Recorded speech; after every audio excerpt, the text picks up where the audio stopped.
Okay guys, so in this video I'm going to be doing a little bit of a training review. So for any of you that follow me on Instagram, you will have seen a couple of weeks ago I actually ran my first marathon in Dubai. So I thought I'd break down kind of my preparation leading up to this, what I did on the day, and a few things that I would change. So yeah, just going to go through this presentation, got a few notes. So just wanted to give a little bit of background into running and training if you are kind of new to this channel and new to my Instagram page. So I have been weight training, strength and conditioning training for 12 years, picked up running just like a lot of people in lockdown in 2020. So I've been running consistently for 3.5 years now.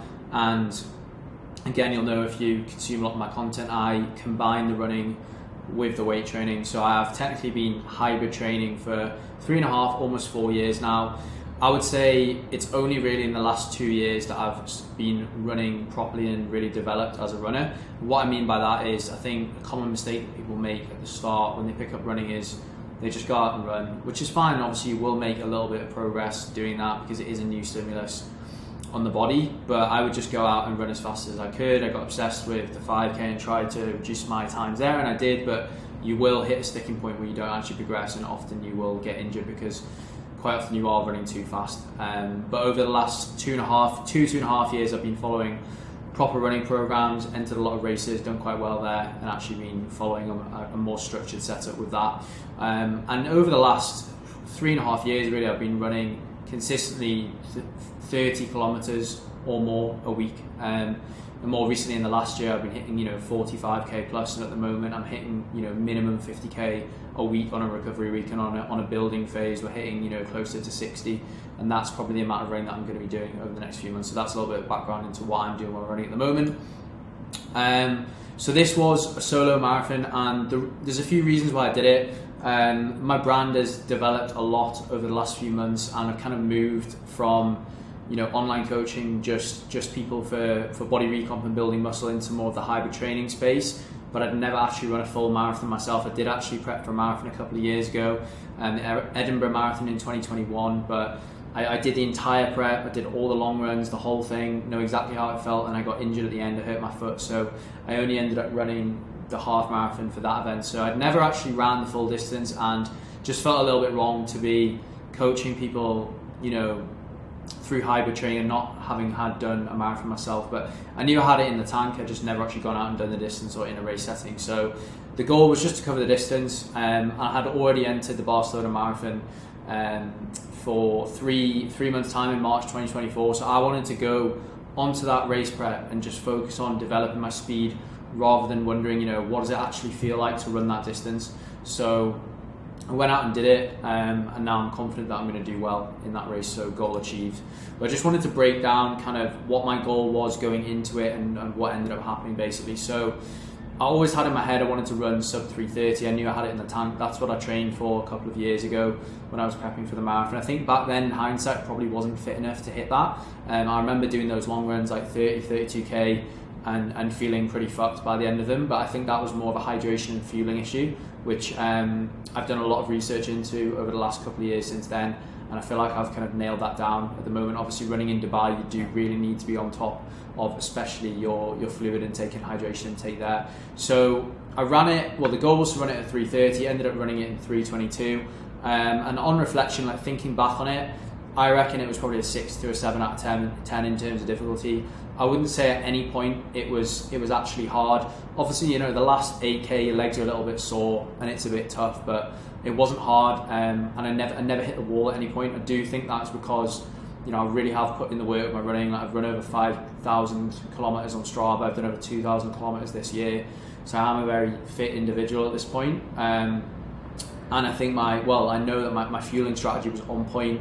I nailed the fueling strategy a couple of days before and on the day as well, which I think helped me prevent hitting that wall that everyone talks about. So as I say, the goal was 3:30, ended up coming in at 3:22, and I wasn't really like looking at my watch too much. I wasn't trying to hit a certain pace to try and get down to that 3:22. I just kind of went out with a goal in mind, and ended up coming in at that pace. So obviously, when you are running a longer distance like that, is really important to taper, and essentially what that means is, provided that you've done like a building phase and built your volume up with the running, you obviously have a date in the diary that you're going to do a race or a longer distance, and then you slowly bring the volume and the intensity of the running down to basically go into that race week and race day fresh. Like, if you have prepped for a marathon properly, you do a lot of running, you're going to build up a lot of fatigue in the legs. And obviously with me and my clients and my team doing the hybrid training, you are obviously building up a lot of fatigue through the strength training as well. So basically I did a 2-week taper for my running. So I think I hit like a 60k week 2 weeks before, and then I brought the next week down to I think about 42. So it was still a decent week of running, but it was all easy runs. There was no speed work in there to make sure my legs were fresh.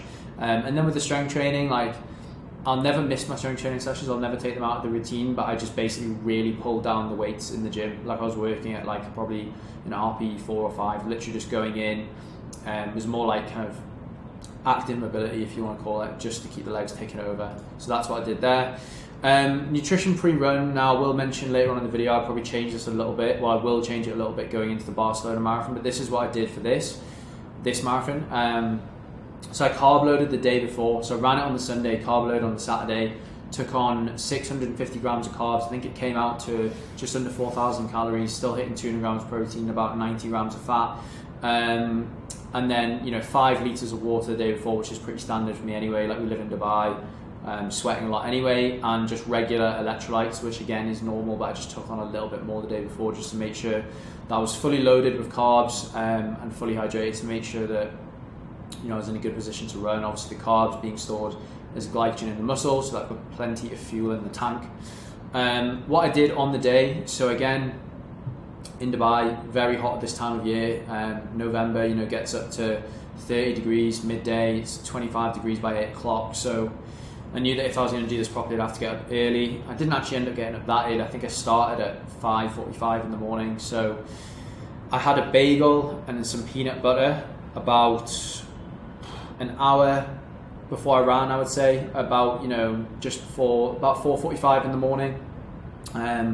That's all I had before. I didn't want to take on any more than that. And then I had 6 gels. I took a gel every 30 minutes, so 100 calories worth of carbs in every single one of those gels. I also had 2 500 milliliter Gatorades, which have about 30 grams of carbs in them as well. So I think we were looking at like almost 200 grams of carbs actually on the run, and about 70 grams of carbs before. So 250 to 300 grams of carbs over the course of pre-run and during the run. I had actually planned to have a third one of these, but I placed the Gatorade along my route and someone removed it, strangely, but I was fine, I felt okay. And then on top of that, I had a litre of water. Now, I did actually map out the route before, so I left water and Gatorades along the route because obviously I didn't want to be carrying 2.5 litres of fluid.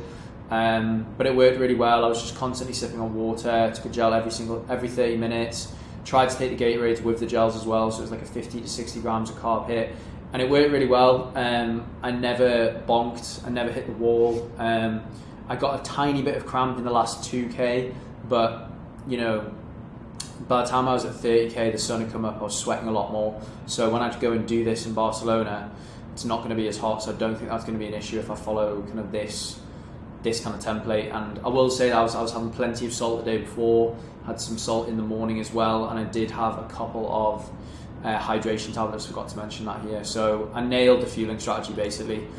The pacing strategy, so I just wanted to run it 3:30, that's all I wanted to do, which I knew was doable for me, and that's a 4:59 pace per kilometre.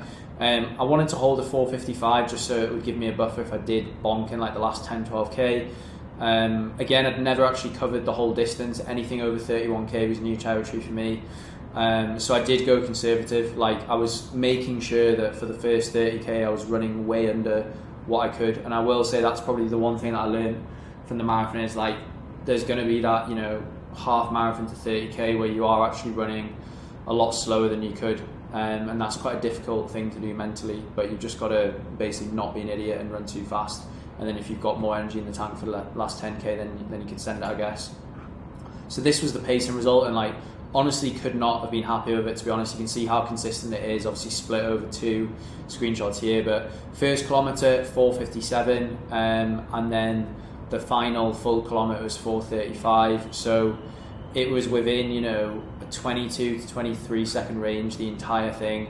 I never went into the 5-minute Ks, and these last two were just a little bit quicker because I had a little bit left in the tank. But essentially it was between 4:45 to 4:55 the whole way.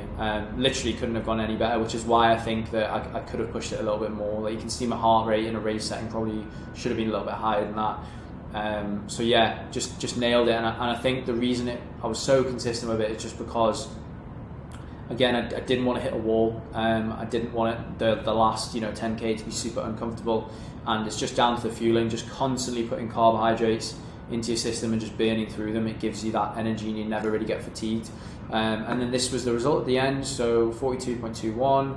Average pace was 4:48, which was great. 10 seconds quicker than I actually wanted to run it per kilometre. 3:22.49 final time, 3,000 calories burn, average heart rate 166. Obviously a very, very flat route in Dubai, only 20 metres of elevation, basically fully flat. So that's something I'm going to need to change for the next prep. So again, what would I change? I think I would do a 2-day carb load, so I'd start putting more carbs in on the Friday if I was going to run on a Sunday, just to make sure that the carbohydrates can assimilate as glycogen in the muscle and be fully loaded there. Like, I do have a high carb diet anyway because I run and train a lot, so that's probably the only thing I would change with the nutrition. Obviously in a race setting I won't be carrying water, which will work in my favour because I was carrying 1.5 litres at one point. So on the day I'll just be grabbing it on the water station, so in theory I should be able to run faster and more comfortably there. I need to integrate hill work into my routine because Barcelona is not that much of a hilly course, but Dubai is literally completely flat and I don't want to get caught out on that. So I'm going to put hills twice a week into my routine and just get used to consistently running over them.